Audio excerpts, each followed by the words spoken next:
siarkan di gunung, di bukit dan di mana jua. Hai, siarkan di gunung lahirnya Al-Masih. Di waktu kaum gembala menjaga dombanya, terpancar dari langit cahaya mulia. Hai, siarkan di gunung, di bukit dan di mana jua. Hai, siarkan di gunung lahirnya Al-Masih. Gembala sangat takut ketika mendengar nyanyian bala surga, gembira menggegah. Hai, siarkan di gunung, di bukit dan di mana jua. Hai, siarkan di gunung lahirnya Al-Masih.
itu rumahnya, palungan hewan petidurannya. Lahir dari Bunda Maria, Pangeran Maha Mulia.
kaya oleh miskinmu, selamat oleh hidup sucimu.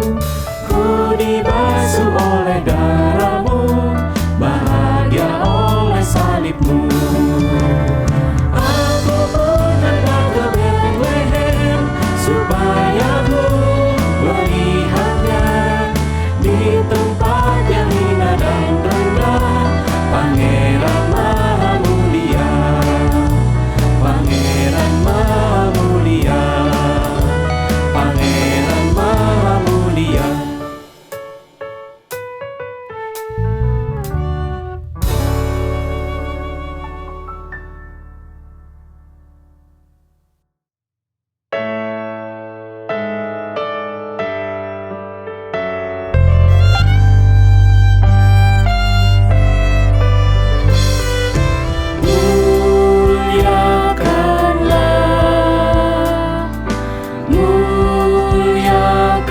Muliakanlah Tuhan Allah, Tuhan Allah Maha Tinggi. Damai sejahtera turun ke bumi bagi orang pengasihannya. Muliakanlah Tuhan Allah, muliakanlah Tuhan Allah.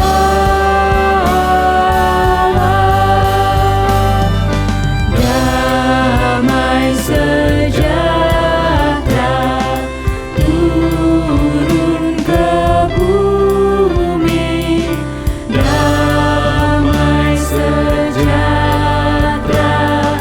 turun ke bumi bagi orang pengasihannya, bagi orang pengasihannya, pengasihannya.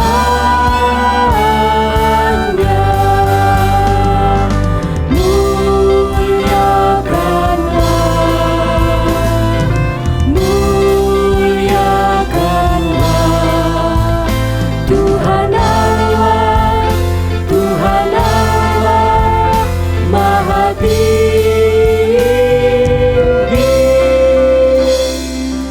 Damai sejahtera turun ke bumi bagi orang pengasihannya.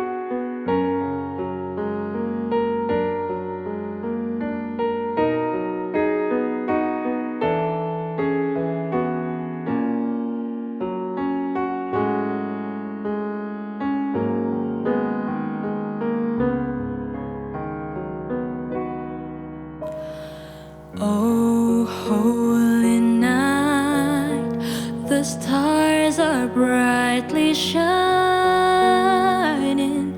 It is the night of a dear Savior's birth.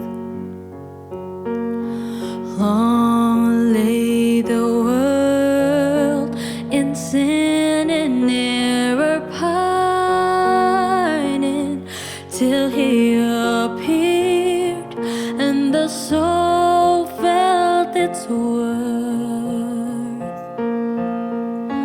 A thrill of hope, the weary world rejoices, for yonder breaks a new and glorious morn.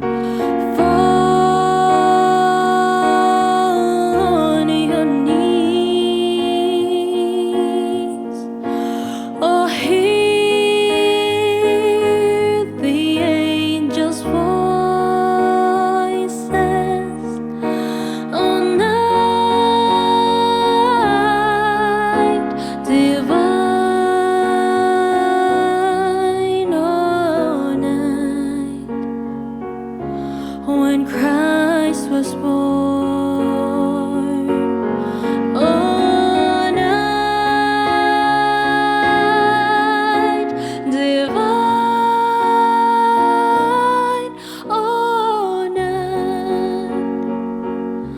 oh, night divine.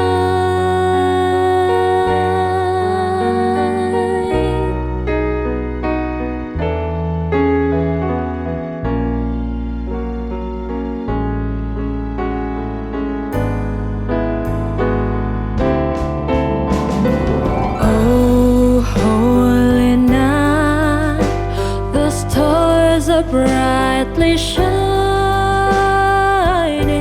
It is the night of our dear Savior's birth.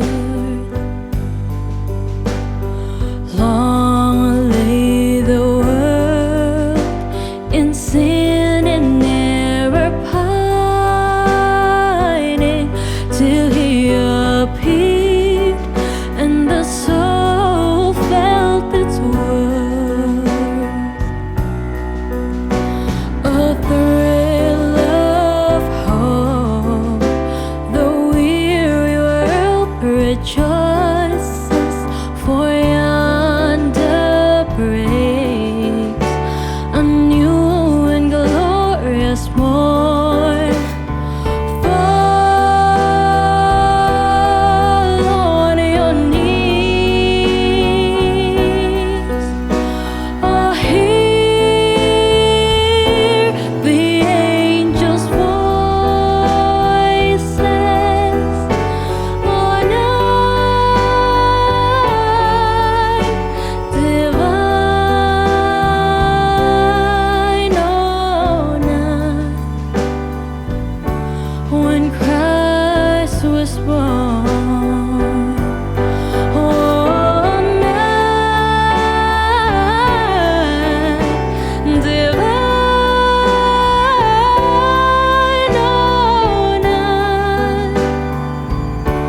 oh, night divine.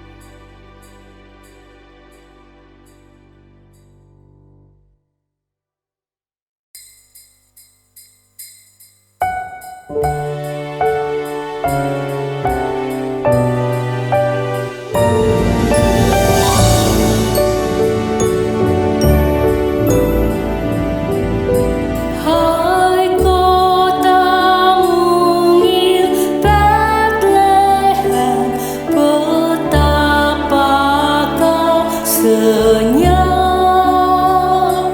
Bintang di langit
Selamat pagi, selamat tahun baru 2022, sahabat Kristus yang setia.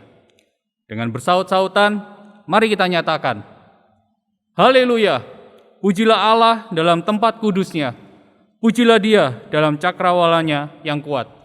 Pujilah Dia karena segala keperkasaannya, pujilah Dia sesuai dengan kebesarannya yang hebat. Pujilah Dia dengan tiupan sangkakala, pujilah Dia dengan gambus dan kecapi. Pujilah Dia dengan rebana dan tari-tarian, pujilah Dia dengan permainan kecapi dan seruling. Pujilah Dia dengan ceracap yang berdenting, pujilah Dia dengan ceracap yang berdentang.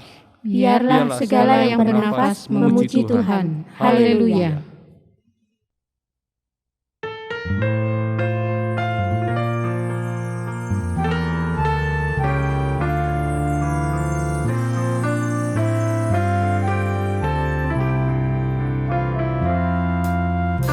Pujilah Tuhan Sang Raja yang Maha Mulia, segenap hati dan jiwaku, pujilah Dia. Tetap berkah, berilah musimmu berkah, angkatlah puji-pujian.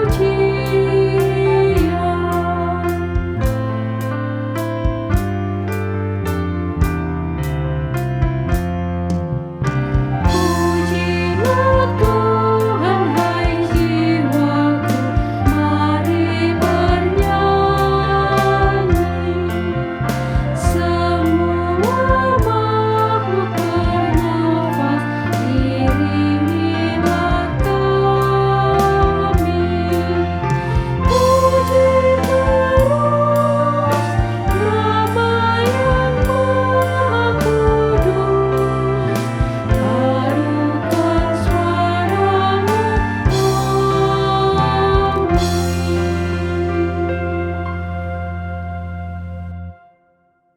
Kebaktian tahun baru ini berlangsung dalam nama Bapa, Putra, dan Roh Kudus.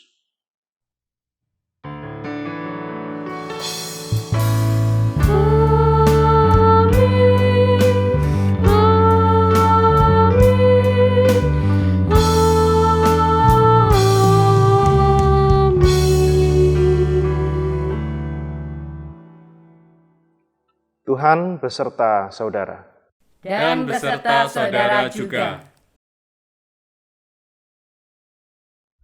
Sahabat, Amsal 17 ayat 17 berkata, seorang sahabat menaruh kasih setiap waktu dan menjadi seorang saudara dalam setiap kesukaran. Mari kita bersahabat dengan semua orang dalam setiap keadaan dengan menghadirkan damai sejahtera dan sukacita. Mari kita berdoa. Ya Allah yang Maha Kasih, dalam setiap relasi kami dengan sesama, kami menyadari bahwa kami sering melukai hati para sahabat kami, baik dalam perkataan kami maupun perilaku kami. Karena hal inilah, kami berdosa padamu, ya Allah. Ampunilah kami, dan layakkanlah kami beribadah kepadamu. Di dalam nama Yesus Kristus, kami berdoa dan memohon pengampunan. Amin.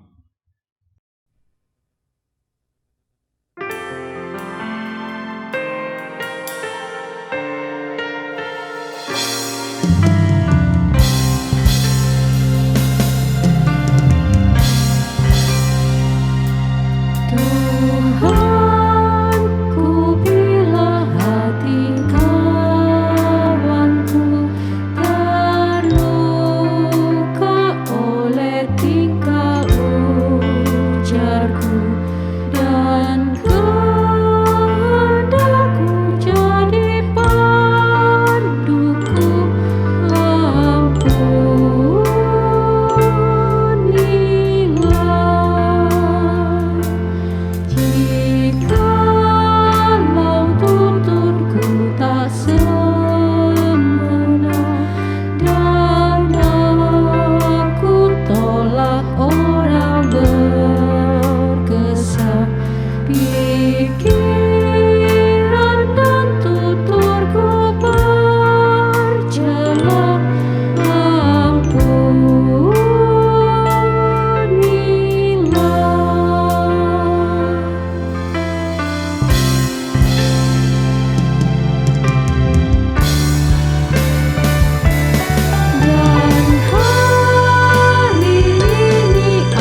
Sahabat Kristus, saya undang untuk berdiri.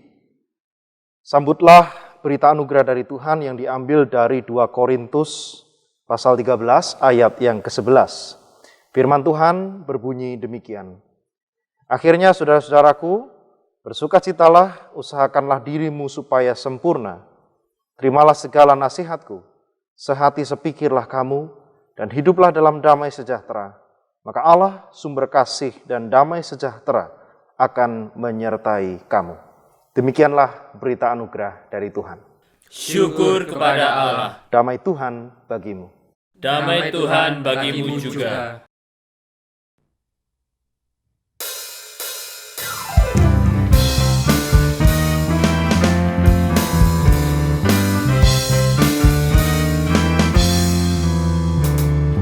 Tuhan, Kau gembala kami, tuntun kami domba-Mu. Berilah kami menikmati nikmat pengorbanan-Mu. Tuhan Yesus, Juru Selamat, hari ini milik-Mu. Tuhan Yesus, Juru Selamat, kami ini milik-Mu. Kau pengawal yang setia, kawan hidup terdekat. Jauhkan kami dari dosa, panggil pulang yang sesat. Tuhan Yesus, Juru Selamat, kami mohon beri berkat. Tuhan Yesus, Juru Selamat, kami mohon beri berkat.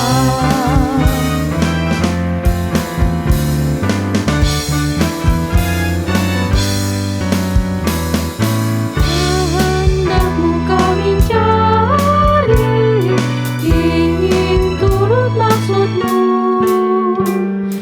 Tuhan, isi hati kami dengan kasih-Mu penuh.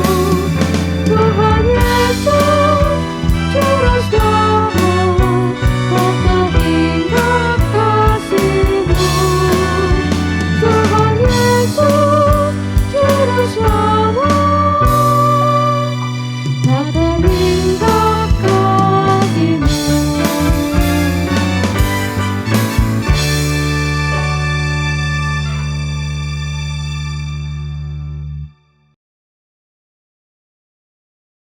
Umat yang dikasih Tuhan, sebelum kita bersama masuk dalam pemberitaan firman Tuhan, mari bersama kita mempersiapkan hati dan pikiran kita. Kita datang di dalam doa, kita memohon Roh Kudus yang menuntun dan memampukan kita memahami firman Tuhan. Mari kita berdoa. Ya Tuhan Yesus Kristus, kini tiba saatnya bagi kami untuk mendengar dan merenungkan sabda-Mu yang kudus. Kami percaya firman-Mu adalah satu-satunya penuntun dalam kehidupan kami. Secara khusus ketika kami akan segera menapaki tahun yang baru, tahun 2022, tahun yang Tuhan karuniakan pada masing-masing di antara kami, dengan segala misteri yang akan kami tapaki bersama dengan Tuhan dan sesama kami di dalamnya. Di tengah segala ketidakmengertian kami, bahkan mungkin kekhawatiran kami akan hari esok, kami mohon firman-Mu menyapa kami pribadi lepas pribadi, menunjukkan kepada kami arah bagaimana kami harus melangkahkan kaki kami sebagai orang-orang yang beriman di dalam Tuhan. Kami mohon kuasa Roh Kudus yang memampukan kami, menjadikan hati kami tanah yang subur bagi setiap benih-benih firman Tuhan, agar hidup kami pun di dalam segala keutuhannya dituntun dan digerakkan oleh kebenaran sabda-Mu. Di dalam nama Yesus Kristus kami berdoa. Amin.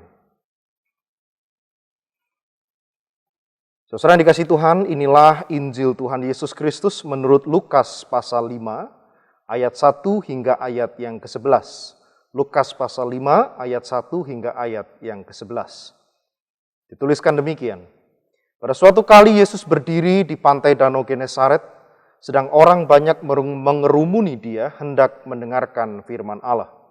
Ia melihat 2 perahu di tepi pantai. Nelayan-nelayannya telah turun dan sedang membasuh jalannya. Ia naik ke dalam salah satu perahu itu, yaitu perahu Simon, dan menyuruh dia supaya menolakkan perahunya sedikit jauh dari pantai. Lalu ia duduk dan mengajar orang banyak dari atas perahu.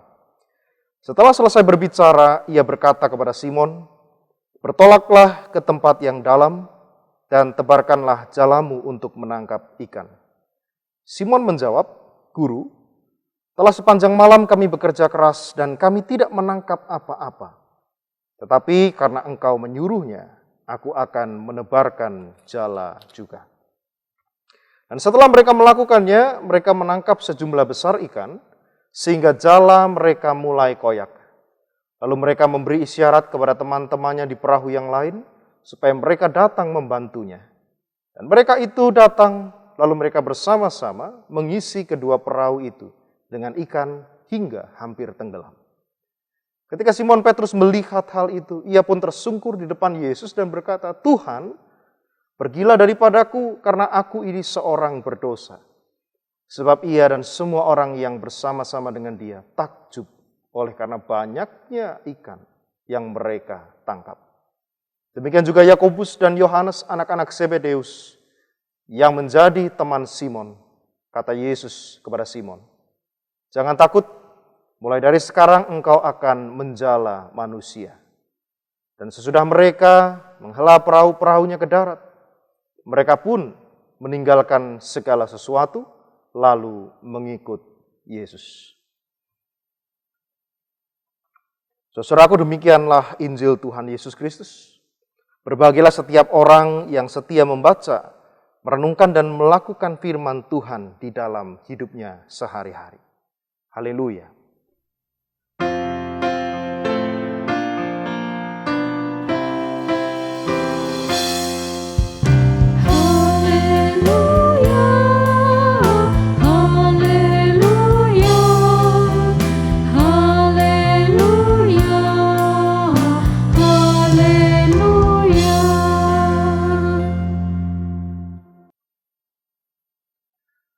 Bapak Ibu Saudara yang dikasihi Tuhan Yesus Kristus, New Year, New Hope. Tahun baru mendatangkan harapan atau pengharapan yang baru. Itu adalah tema ibadah kita di ibadah tahun baru ini. Nah, sebetulnya saudara, tema ini adalah satu tema yang cukup klasik. Kenapa saya katakan demikian, saudara? Karena saya yakin semua orang pada umumnya pastilah punya resolusi atau pengharapan-pengharapan yang baik-baik bagi dirinya atau bagi keluarganya atau bagi komunitasnya di tahun yang baru ini. Nah, inilah pada umumnya, saudara. Sebab saya percaya tidak ada satu orang pun yang merencanakan kecelakaan, merencanakan sakit penyakit, merencanakan penderitaan, atau bahkan merencanakan kegagalan di dalam hidupnya di tahun yang akan kita jalani bersama ini. Tetapi saudaraku, kalau kita menengok ke dalam bacaan Injil kita hari ini, dari Lukas 5 ayat 1-11, ini sungguh aneh sekali, saudara, kalau saya boleh pakai istilah itu. Bacaan Injil kita ini menarik sekali sebetulnya, oleh sebab di sanalah Yesus justru memanggil para murid yang pertama itu di dalam kondisi mereka sebagai orang-orang yang gagal. Ini sangat kontradiktif, saudara. Sebab seperti saya katakan di awal, tidak seorang pun yang merencanakan kegagalan untuk tahun yang baru. Tidak seorang pun mencanangkan resolusi yang buruk, apalagi kegagalan untuk tahun yang baru. Tetapi dikatakan dalam perikop kita, ternyata Tuhan, Yesus di sana justru memanggil para murid yang pertama dalam kondisi sebagai orang-orang yang gagal. Nah, saudaraku, mungkin kita sering berulang-ulang kali, puluhan atau ratusan kali kita mendengar cerita ini. Saya percaya Lukas 5 ayat 1-11 bukan perikop yang asing buat kita. Dan mungkin buat beberapa di antara kita, kegagalan yang dialami para murid ini cenderung kita pandang sebagai kegagalan yang biasa-biasa saja. Ya, mereka memancing, mencari ikan semalam-malaman, tetapi mereka tidak mendapatkan apapun, kita tahu ceritanya. Tetapi saudara, saya mau mengajak kita untuk berempati dengan para nelayan ini. Sebab sebetulnya kegagalan yang mereka alami ini bukan kegagalan kecil. Kegagalan yang mereka alami ini bukan kegagalan biasa. Kenapa? Karena setidaknya ada 3 alasan, saudara. Alasan yang pertama adalah mereka ini adalah para nelayan profesional. Dengan kata lain, saudara, menjala ikan itu adalah mata pencaharian utama mereka. Itu alasan yang pertama. Dan ini berkaitan dengan yang kedua. Yang kedua, saudaraku, kegagalan menangkap ikan dalam semalam-malaman suntuk, dikatakan itu, ketika mereka berusaha menjala ikan dan mereka gagal. Kegagalan menangkap ikan itu adalah kegagalan besar, itu bukan kegagalan kecil. Sebab modal dan tenaga yang dikeluarkan untuk menjala ikan itu pasti tidak sebanding dengan hasil usaha yang dilakukan. Tenaga yang dikeluarkan, modal yang dikeluarkan tidak sebanding dengan hasil usaha. Karena sebab mereka dikatakan mereka tidak mendapatkan apapun. Saudara, bagi Anda yang akrab dengan profesi nelayan, mungkin kita akan tahu bahwa belum tentu semua perlengkapan yang mereka pakai, perlengkapan yang mereka bawa, mereka siapkan untuk menjala ikan itu adalah perlengkapan milik mereka sendiri. Bisa jadi juga mereka menyewa perlengkapan-perlengkapan itu dengan harga yang mungkin tidak murah. Ini kegagalan bukan kegagalan biasa. Ini kegagalan besar buat para nelayan profesional ini. Dan yang ketiga, saudaraku, ada persoalan, ada problem psikologis juga. Apa yang dimaksud, saudara? Harga diri sebagai laki-laki, harga diri sebagai kepala keluarga, tulang punggung keluarga terlukai ketika para murid ini harus pulang dan mengatakan kepada keluarganya di rumah, sorry, saya minta maaf, saya tidak bisa bawa pulang apa-apa hari ini. Saya gagal, saya tidak bisa menghasilkan sesuatu. Saya sudah berusaha keras tetapi saya tidak mendapatkan apa-apa. Ada perasaan sebagai kepala keluarga yang terlukai, saudara. Nah, mungkin ini perbedaan antara laki-laki dan perempuan, saudara ya. Kalau para suami biasanya ketakutan terbesarnya adalah ketika mereka harus pulang ke rumah dan mengatakan pada istri mereka atau anak-anak mereka bahwa, sorry, aku dipecat dari pekerjaanku. Sorry, aku harus kehilangan pekerjaan. Itu ketakutan terbesar seorang laki-laki, saudara. Dan mungkin beberapa di antara Anda mengalami juga di sepanjang tahun 2021. Pandemi yang berkepanjangan. 2 tahun sudah kita alami. Begitu banyak orang yang mendalami dan bahkan mengalami betul situasi yang dialami oleh para nelayan ini. Perempuan mungkin agak beda, saudara. Perempuan memiliki kecukupan, dia merasa cukup ketika anak-anaknya sayang kepadanya, suaminya sayang kepadanya, orang tuanya sayang kepadanya. Mungkin itu lebih dari cukup. Tapi bayangkan, saudara, para laki-laki, para nelayan ini harus pulang dengan mengatakan, aku tidak mendapatkan apa-apa. Ini kegagalan bukan kegagalan biasa, tetapi kegagalan yang besar buat mereka. Tetapi saudaraku yang menarik, berita baiknya adalah sekelompok orang dewasa yang gagal ini justru adalah orang-orang yang dipilih dan dijumpai oleh Yesus. Orang-orang yang gagal ini di dalam pekerjaannya adalah orang-orang yang dipilih dan orang-orang yang dijumpai secara personal oleh Yesus. Mari kita perhatikan kembali yang tertulis di dalam ayat yang kedua dan ayat yang ketiga. Kita perhatikan beberapa keterangan penting di sana, saudara. Dikatakan di ayat 2, ia melihat 2 perahu. Perhatikan, saudara ya. Ia melihat 2 perahu di tepi pantai. Nelayan-nelayannya telah turun dan sedang membasuh jalannya. Artinya mereka sudah selesai dengan pekerjaan mereka. Tidak ada sesuatu lagi yang bisa kuhasilkan. Oke, sekarang selesai. Waktunya undur. Ayat ketiga mengatakan, ia, yang dimaksud adalah Yesus, naik ke dalam salah satu perahu itu, yaitu perahu Simon. Simon Petrus yang dimaksud. Apa yang dilakukan Yesus di sana? Dia menyuruh dia supaya menolakkan perahunya sedikit jauh dari pantai. Lalu Yesus, ia duduk dan mengajar orang banyak dari atas perahu. Perahu siapa, saudara? Perahu Simon. Saudara, mari kita perhatikan ini. Pertanyaannya adalah, kenapa kok perahu Simon yang dipilih? Kenapa perahu Simon yang dipilih, saudara? Padahal ada 2 perahu dikatakan di sana. Kalau saudara dan saya menjadi Simon, kalau kita adalah Simon, mari kita bayangkan kita menjadi Simon yang berjumpa dengan Yesus pada waktu itu. Saya menduga kita bisa punya 2 sudut pandang, saudara. Ketika Yesus mengatakan itu kepada Simon. Yang pertama, kita bisa mikir gini, saya ini sudah rugi, barang saya masih mau dipinjam buat pelayanan lagi gitu kan. Saya nggak dapat apa-apa, perahu saya nggak menghasilkan sesuatu, sekarang kok masih mau dipinjam buat khotbah. Saya nggak punya apa-apa, masih diajak untuk melayani lagi. Saya rugi dong kalau gitu. Itu sudut pandang pertama, saudara. Tapi yang kedua, kita juga bisa memilih, melihat dari sudut pandang yang berbeda. Kita bisa mengatakan, saya kan tidak bangkrut sendirian. Saya bukan satu-satunya orang yang bangkrut di sini. Masih ada perahu satunya lagi yang juga mengalami hal yang sama dengan saya. Mereka juga menjala ikan dan gak dapat apa-apa. Tapi, kenapa ya? Kok Tuhan memilih perahu saya untuk melayani banyak orang? Kenapa Tuhan pilih perahu saya? Kenapa Tuhan gak pilih perahu satunya? Kami sama-sama gak dapat apa-apa. Tetapi kenapa Tuhan rela memilih saya? Saudara, ini dua sudut pandang yang ditawarkan. Saya mengajak Anda merefleksikan hal ini, saudara. Sepanjang tahun 2021, kita semua tanpa terkecuali apapun profesi kita, apapun latar belakang keluarga kita, apapun yang kita kerjakan, dari manapun sumber penghasilan kita, saya percaya kita semua sama-sama terdampak pandemi. Pekerjaan sama-sama lesu, bisnis sama-sama rugi. Kita juga mengalami apa yang kebanyakan orang lain alami. Tetapi pernahkah kita merenungkan hal ini? Kenapa ya saya yang dipilih Tuhan untuk melayani orang lain? Saya dan orang lain sama-sama ruginya. Saya dan orang lain, orang banyak di luar sana, sama-sama terdampak. Tapi kenapa saya yang dipilih Tuhan untuk melayani mereka? Kenapa perahu saya yang tidak menghasilkan itu justru dipakai Tuhan untuk melayani banyak orang? Saudara, kadang-kadang kita mikirnya suka kebalik, saudara ya. Kalau jujur saja, kadang-kadang kita mikir, kalau orang lain bisa, kenapa harus saya? Ini candaan, saudara ya. Mestinya yang benar kan kalau orang lain bisa, kenapa saya tidak gitu ya. Tapi kadang-kadang kita berpikir sebaliknya, kalau orang lain bisa, kenapa mesti saya?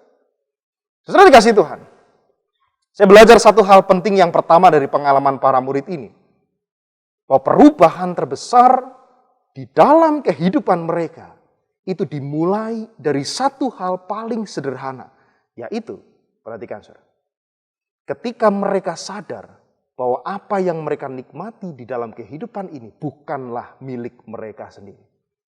Perubahan terbesar dalam kehidupan keempat murid pertama yang dijumpai Yesus ini, saudara, terutama dalam diri Simon Petrus, adalah ketika mereka sadar bahwa apa yang aku miliki, apa yang aku punyai, apa yang aku nikmati dalam hidup ini, ternyata bukan punya aku sendiri, bukan milikku. Saudara, saya mengajak kita mengevaluasi kembali resolusi-resolusi yang sudah kita buat semalam. Ya, mestinya kalau kita ikut ibadah tutup tahun, ibadah akhir tahun semalam, mungkin kita sudah diajak untuk membuat, atau setidaknya kita secara mandiri kita punya inisiatif untuk membuat resolusi-resolusi. Saya mau mencoba kita melihat kembali apa yang sudah kita tuliskan semalam. Apa yang sudah kita pikirkan barangkali. Pada umumnya, saudara, kalimat-kalimat resolusi yang kita buat itu selalu mengandung setidaknya atau paling sedikit dua unsur. Contoh ya, saudara, yang paling umum, orang kalau buat resolusi itu biasanya kalimatnya paling sederhana ya, misalnya, saya ingin sukses. Wah, bisa gitu. Saya ingin berhasil. Saya ingin bisnis saya maju, misalnya gitu. Ya. Atau kalimat pendek-pendek saja. Saya ingin sukses. Jadi mari kita teliti ya. Setidaknya ada dua unsur di sana. Yang pertama adalah kata saya. Saya itu adalah unsur ego, keakuan. Itu sebabnya kita pakai kata saya. Saya ingin sukses. Artinya apa? Saya ada unsur keakuan, ego kita. Yang kedua adalah kata ingin. Ingin itu kata apa, saudara? Ingin itu adalah unsur hasrat. Saya ingin sukses. Ada unsur ego, ada unsur hasrat yang memperkuat ego itu. Saudaraku, semua orang di dunia, apapun agamanya, latar belakangnya, apapun profesinya, saya percaya pasti pernah membuat rumusan yang sama. Sebab memang itulah rumus standar manusia di dalam menggapai kebahagiaan hidup itu. Nah, persoalannya begini. Ketika yang berhasil adalah orang lain, bukan saya, maka kita menderita. Ketika keinginan kita untuk sukses itu tidak tercapai tahun depan, kita menderita. Nah, itulah yang terjadi dengan para murid, saudaraku. Mereka punya rumus, saya ingin mendapatkan ikan.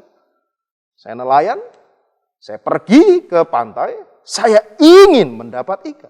Saya harus mendapatkan ikan. Itu sebabnya ketika ikan itu tidak kunjung mereka dapatkan, maka mereka segera menepi ke pantai dan mereka berhenti bekerja. Tapi saudaraku, coba kita lihat rumus yang Yesus ajarkan. Rumus yang Yesus ajarkan kepada mereka itu sangat berbeda. Di ayat yang keempat, dikatakan begini. Setelah selesai berbicara, ia berkata kepada Simon, bertolaklah ke tempat yang dalam dan tebarkanlah jalamu untuk menangkap ikan. Bertolaklah ke tempat yang dalam. Sekali lagi, bertolaklah ke tempat yang dalam.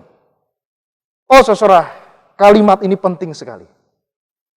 Sebab kenapa? Yesus mau katakan buat mereka, jangan buru-buru menepi, jangan buru-buru berhenti bekerja, jangan buru-buru bereskan jalamu seolah-olah seluruhnya, seolah-olah hidupmu sudah selesai. Seolah-olah nggak ada lagi sesuatu pun yang bisa engkau lakukan. Jangan buru-buru berhenti. Sebab engkau perlu masuk ke tempat yang lebih dalam daripada tempat yang biasanya kau arungi. Kalau biasanya engkau pergi sampai setengah, katakanlah sampai 10 meter, saudara, itu tempat yang biasa kau arungi. Cobalah pergi lagi 5 meter lebih jauh dari tempat yang biasanya. Masuk ke tempat yang lebih dalam dari yang biasanya kau arungi. Itu perintah Yesus, saudara. Saudaraku yang dikasihi Tuhan, bukankah situasi ini juga mewakili keadaan kita? Saya percaya kita semua pasti pernah berada dalam situasi ini. Kadang kita stuck, kadang kita menyerah dengan situasi hidup yang tidak kunjung membaik. Contoh yang paling nyata ya adalah pandemi ini, saudara. Sejak awal terjadi, saudara, kita selalu berharap apakah pandemi ini akan berakhir sebulan lagi, 2 bulan lagi. 3 bulan lagi, ditunggu sampai setengah tahun lagi, 1 tahun lewat, 2020 selesai. Mungkin tahun depan 2021 pasti lebih baik. 2021 berjalan 3 bulan, 4 bulan, 6 bulan, 1 tahun sudah lewat. Kita berharap 2022 pasti lebih baik lagi. Saudara, seolah-olah kadang kita stuck, kita menyerah dengan situasi hidup yang tidak kunjung membaik. Tetapi saudara, pesan firman Tuhan hari ini mengatakan, go deeper. Pergilah ke tempat yang lebih dalam. Masuk lebih dalam. Go deeper. Di dalam hal apa saja, saudara? Banyak hal. Masuk dalam relasi yang lebih dalam dengan Tuhan. Masuk di dalam keintiman yang lebih dalam dengan Tuhan. Lebih dalam, di dalam kesabaran kita. Lebih dalam, di dalam ketekunan kita bekerja. Lebih dalam, di dalam pengampunan yang kita berikan kepada orang lain. Lebih dalam, di dalam pengharapan kita. Saudaraku, mari kita tengok ke belakang. Mungkin di sepanjang tahun 2021 kita mengalami begitu banyak kegagalan dalam kehidupan kita sehari-hari. Kita menjumpai ada begitu banyak relasi yang rusak mungkin. Relasi antara suami dan istri. Relasi antara orang tua dan anak. Ada begitu banyak kegagalan yang kita alami di dalam pekerjaan kita. Kita berusaha ngoyo sekuat tenaga supaya pekerjaan kita kembali normal. Tetapi di awal tahun ini barangkali tidak semua orang membukanya dengan optimisme. Ada orang yang juga seperti para murid tadi. Sudah cukup, kami sudah bekerja semalam-malaman dan buktinya kami nggak dapat apa-apa. Tetapi kata Tuhan, masuklah lebih dalam. Ketika kita sulit memberikan pengampunan kepada orang yang menyakiti hati kita. Ketika ada relasi-relasi yang rusak di dalam keluarga kita, Tuhan ingin kita masuk ke dalam sesuatu yang lebih dalam. Berikanlah pengampunan yang lebih dalam. Cintailah orang yang melukaimu lebih dalam lagi. Berusahalah di dalam ketekunan, di dalam pekerjaanmu lebih dalam lagi. Di dalam kesabaranmu lebih dalam, dan lain sebagainya. Kata Tuhan, saudara, kalau kau belum dapat ikan, jangan buru-buru putus asa. Jangan buru-buru pergi ke tempat yang dangkal. Basuh jala, jangan. Tetapi masuklah lebih dalam. Itu yang dikatakan Tuhan. Sudah menarik. Kenapa? Sebab ketika para murid mau masuk lebih dalam, di sanalah Tuhan justru menyediakan berkatnya. Ketika para murid mau masuk ke lautan yang lebih dalam, Tuhan mengubah kehidupan mereka. Tuhan mengubah kehidupan mereka ketika mereka mau sekali lagi mengarahkan perahu mereka ke tempat yang lebih dalam. Petrus katakan, Tuhan sudah pernah semalam. Ya, cobalah. Karena engkau yang memerintahkannya, kata Simon Petrus, oke, akan kami lakukan. Di sanalah Tuhan mengubah kehidupan mereka. Saudara, belajar dari pengalaman para murid ini. Ada 3 tolok ukur kehidupan iman yang bertumbuh. Saya tidak berbicara tahun 2022 kita harus punya target jadi orang yang sukses. Kita masih punya target nambah properti dan lain sebagainya. Tidak, saudara. Saya ingin arahkan kita untuk belajar dari firman Tuhan hari ini. Saya percaya di 2022, kehidupan iman kita harus menjadi kehidupan iman yang bertumbuh. Dan saya percaya, saudara, 3 hal ini, 3 tolok ukur kehidupan iman yang bertumbuh ini.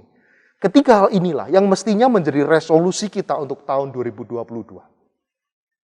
Yang pertama, saudara, ada pembaruan spiritual. Simon, saudara, di dalam percakapannya dengan Yesus di sini, dia sadar akan siapa dirinya di hadapan Tuhan. Hidupnya berubah.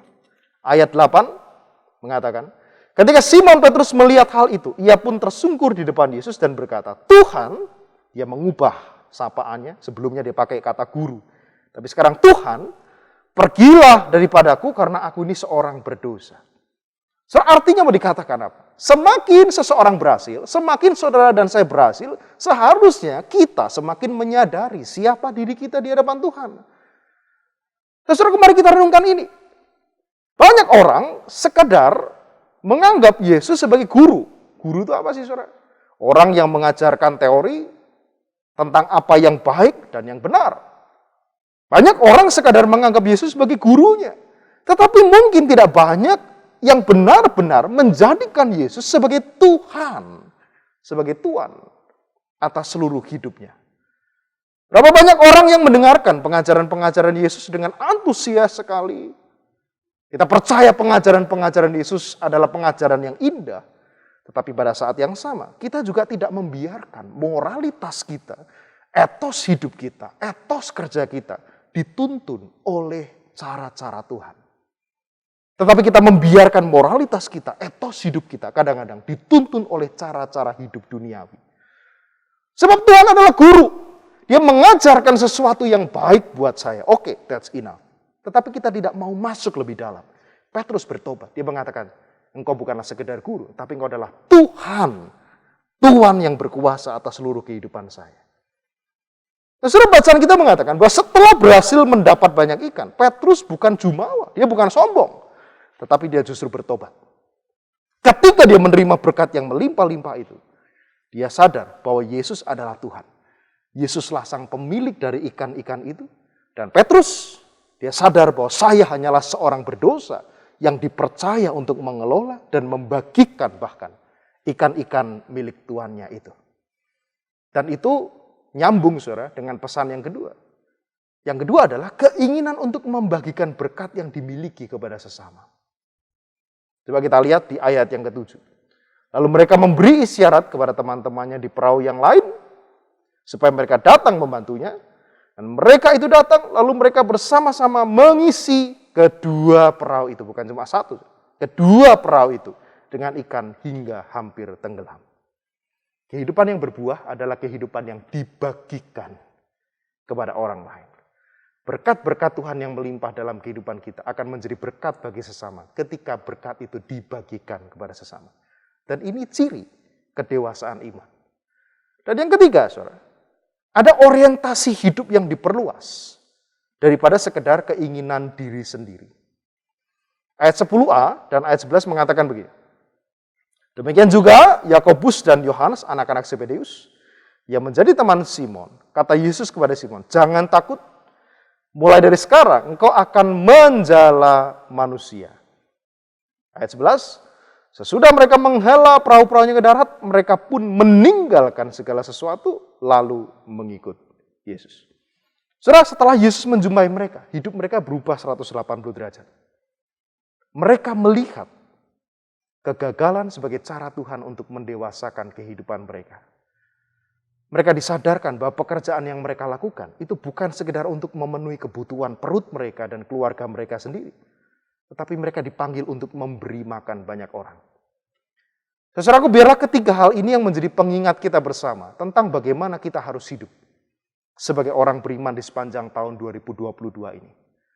Dan biarlah doa kita bersama, kegagalan tidak membuat kita kecewa dan berhenti berharap, tapi juga biarlah keberhasilan-keberhasilan hidup yang kita alami juga tidak membuat kita jumawa dan kita lupa diri. Pengharapan dan pemeliharaan tersedia di dalam Tuhan, tersedia di dalam Dia yang menuntun jalannya kehidupan kita. Selamat memasuki tahun 2022 di dalam rahmat Tuhan. Amin. Saat hening bagi kita.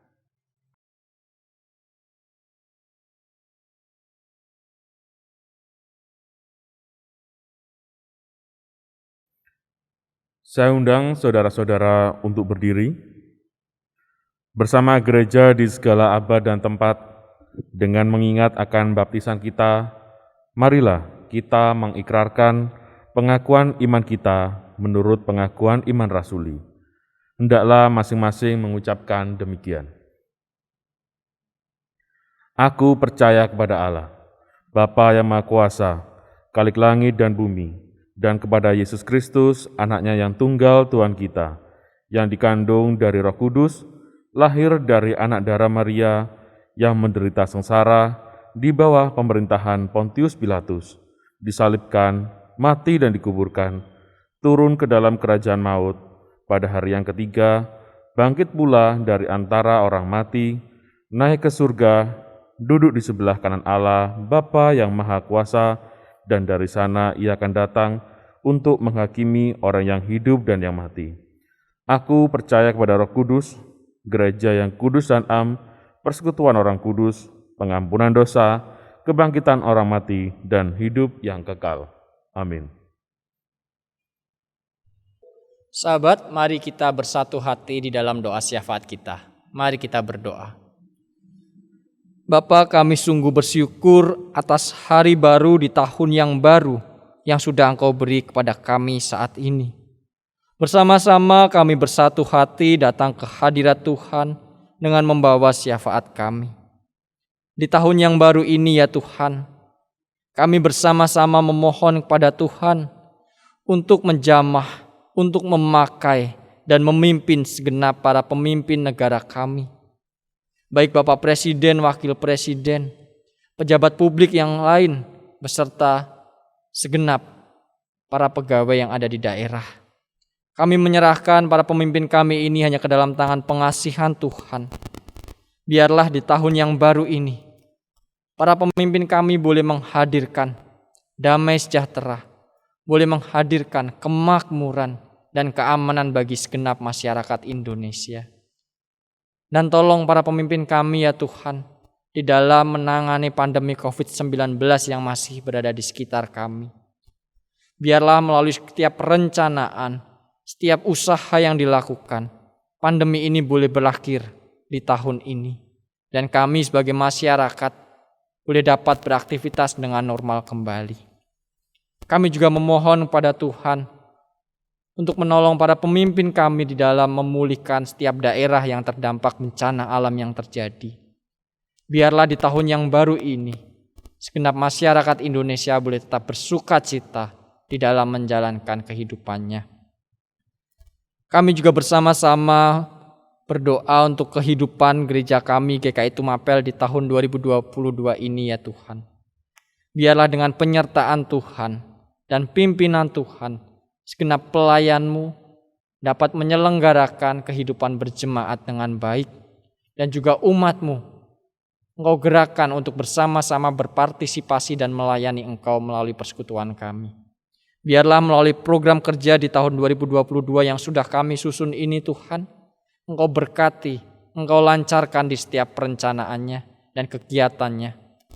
Biarlah semuanya boleh berlangsung dengan baik dan umat-Mu yang mengikutinya boleh dapat merasakan berkat Tuhan, merasakan pertumbuhan iman dan spiritualitas di dalam kehidupannya. Saat ini kami juga teringat akan sesama kami, jemaat GKI Tumapel yang sakit, lansia, dan juga mengalami kelemahan tubuh. Meskipun kami tidak menyebutkan namanya satu persatu, namun di dalam pergumulan hidupnya ini ya Tuhan, kami tahu saudara-saudara kami ini membutuhkan pertolongan dari Tuhan. Biarlah melalui pertolongan dari Tuhan, setiap proses pengobatan, pemulihan yang dilakukan, semuanya boleh berlangsung dengan baik dan mendatangkan kesehatan dan kesembuhan bagi jemaat-Mu ini.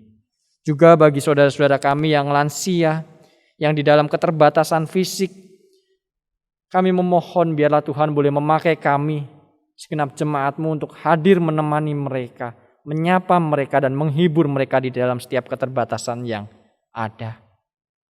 Tuhan, kami juga teringat akan saudara-saudara kami, sahabat-sahabat kami yang sedang bergumul di dalam mencari pekerjaan, meniti karir, dan juga mencari pasangan hidup. Kami menyerahkan saudara-saudara kami ini ke dalam tangan pengasihan Tuhan. Biarlah di tahun ini mereka boleh berjuang bersama dengan Tuhan, melewati setiap pergumulan hidupnya dengan baik, dengan lancar, sehingga apa yang mereka impikan boleh segera terwujud. Dan kami juga ingin mendoakan saudara-saudara kami yang berulang tahun di minggu ini, Tuhan. Kami turut bersyukur dan berbahagia bersama dengan mereka. Karena di pertambahan usianya ini, saudara-saudara kami boleh mengingat begitu besar kasih setia Tuhan di dalam kehidupan mereka. Dan biarlah di dalam pertambahan usianya ini pula, berkat Tuhan boleh senantiasa disalurkan, tersalur mencukupi kebutuhan hidup sehari-hari. Terima kasih ya Tuhan. Kami serahkan setiap umat-Mu di GKI Tumapel ini hanya ke dalam tangan pengasihan Tuhan. Biarlah di dalam pimpinan dan penyertaan Tuhan kami sebagai gereja boleh senantiasa bertumbuh secara iman, spiritualitas, sehingga memiliki karakter dan kepribadian hidup yang baik. Di dalam nama Tuhan Yesus Kristus yang mengajarkan kami berdoa, kami naikkan doa kami ini.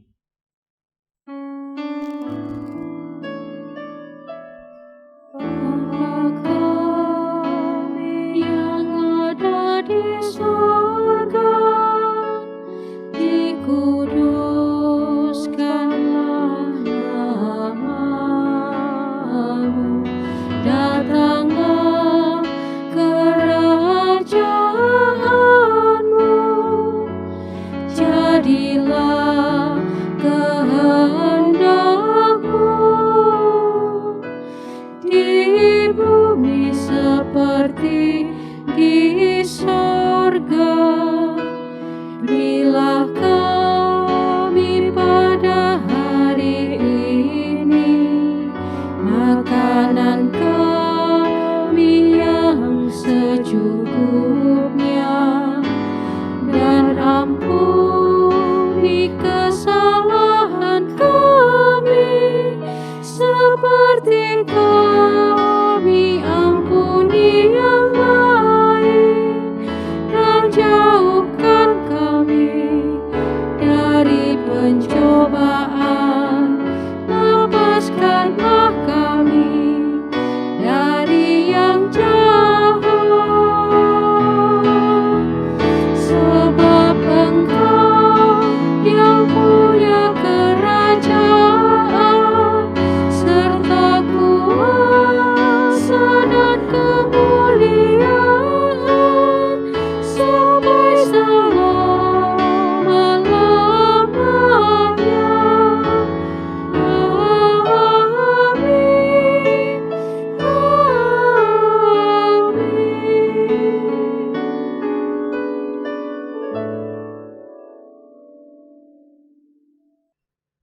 Marilah kita menyatakan syukur kita melalui persembahan. Persembahan dapat dikirimkan melalui transfer ke rekening GKI Tumapel, scan QRIS, dimasukkan kotak yang tersedia di kantor gereja, ataupun menghubungi kantor gereja untuk diambil oleh penatua. Dasar dari persembahan diambil dari 1 Tawarik 16 ayatnya 29, firman Tuhan mengatakan demikian. Berilah kepada Tuhan kemuliaan namanya, bawalah persembahan dan masuklah menghadap Dia. Sujudlah menyembah kepada Tuhan dengan berhiaskan kekudusan.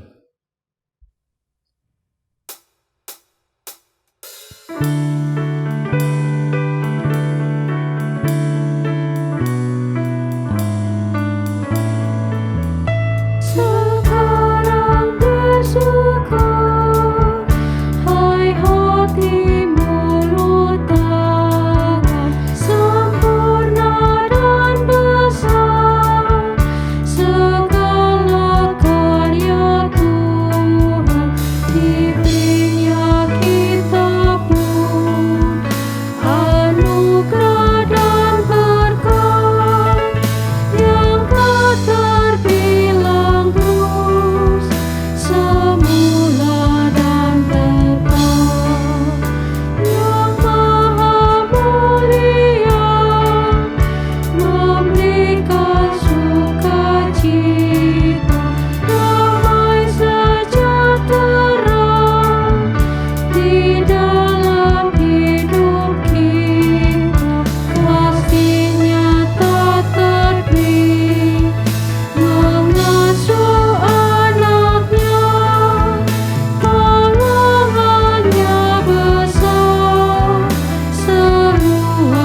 Mari kita bawa persembahan kita dalam doa.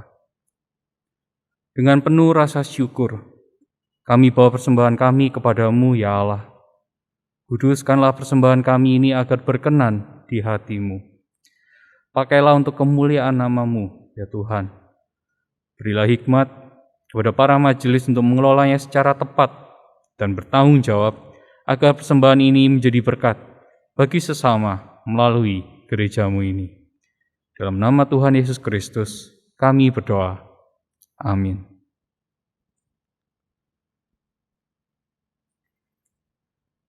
Sahabat Kristus yang terkasih, kita telah mendengar firman Tuhan berbicara. Sebagai respon, mari kita hadirkan damai sejahtera dan sukacita di tengah-tengah kehidupan kita bersama dengan para sahabat. Dengan demikian, kita membangun persekutuan yang hangat sebagai satu tubuh Kristus.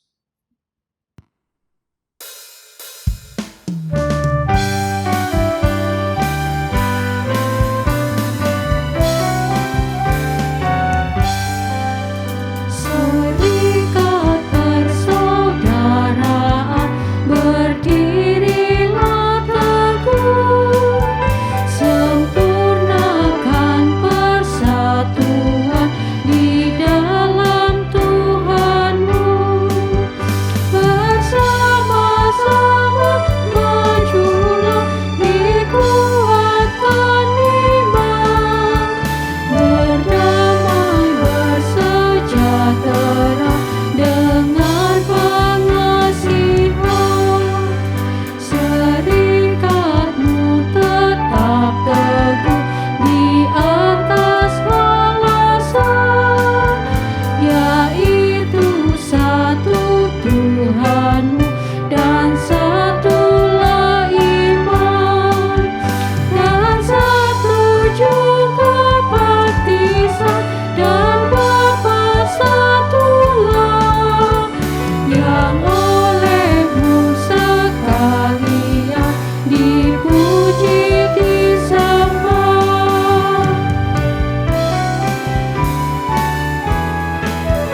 Dan masing-masing kamu pun diberi anugerah, supaya kamu bertekun dan rajin bekerja.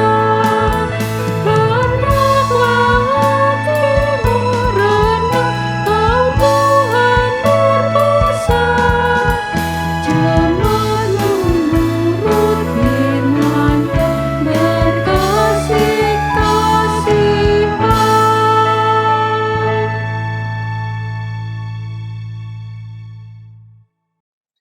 Umat Tuhan, kini arahkanlah hatimu kepada Tuhan. Kami mengarahkan hati kami kepada Tuhan. Jadilah saksi Kristus. Syukur kepada Allah. Terpujilah Tuhan. Kini dan selamanya. Kini terimalah berkat-Nya. Tuhan memberkati engkau dan melindungi engkau. Tuhan menyinari engkau dengan wajah-Nya dan memberi engkau kasih karunia. Tuhan menghadapkan wajah-Nya kepadamu dan memberi engkau damai sejahtera. Amin.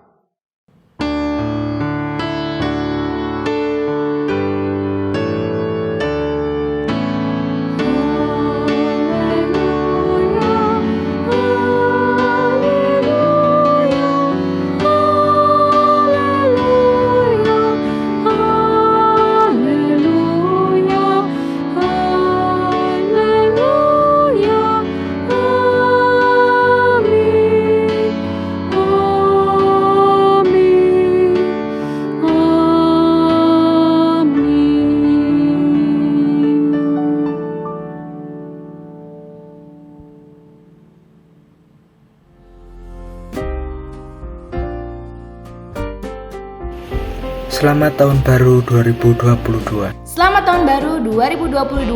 Selamat Tahun Baru 2022. Selamat Tahun Baru 2022.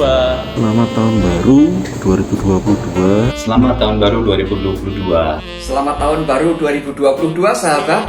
Sambutlah Tahun Baru dengan penuh sukacita, dan semoga Tuhan Yesus selalu menyertai kita.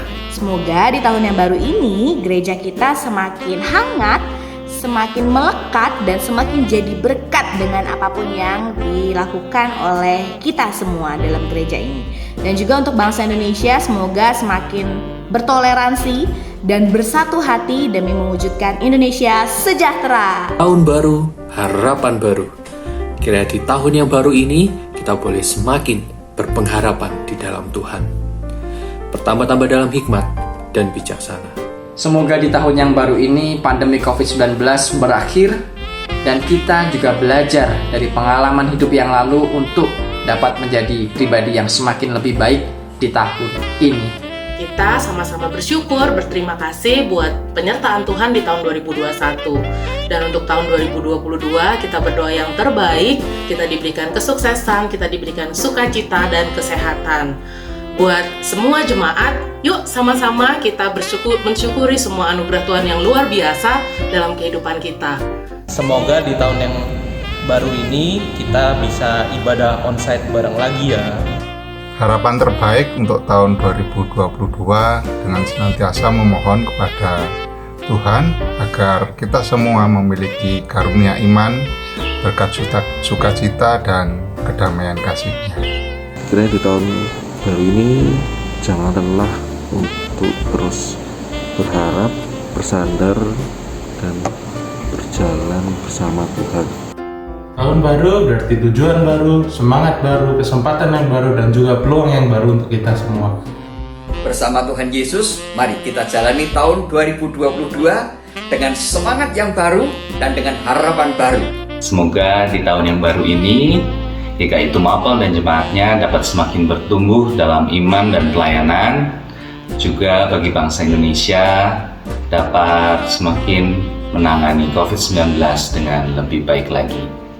Berharap di tahun 2022 kita diberikan kesehatan dan selalu bersyukur dalam menghadapi tantangan 2022. Semoga bangsa dan negara semakin diberkati oleh Tuhan, dipulihkan dan bangkit dari masa pandemi.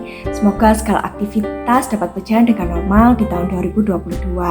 Dan untuk GKI Tumapel, semoga menjadi gereja yang semakin menjadi berkat untuk banyak orang, dan jemaatnya semakin setia dan juga semangat terus untuk melayani Tuhan. Tuhan memberkati. Tuhan Yesus menyertai kita semua. Tuhan Yesus memberkati. Tuhan Yesus memberkati. Tuhan Yesus memberkati.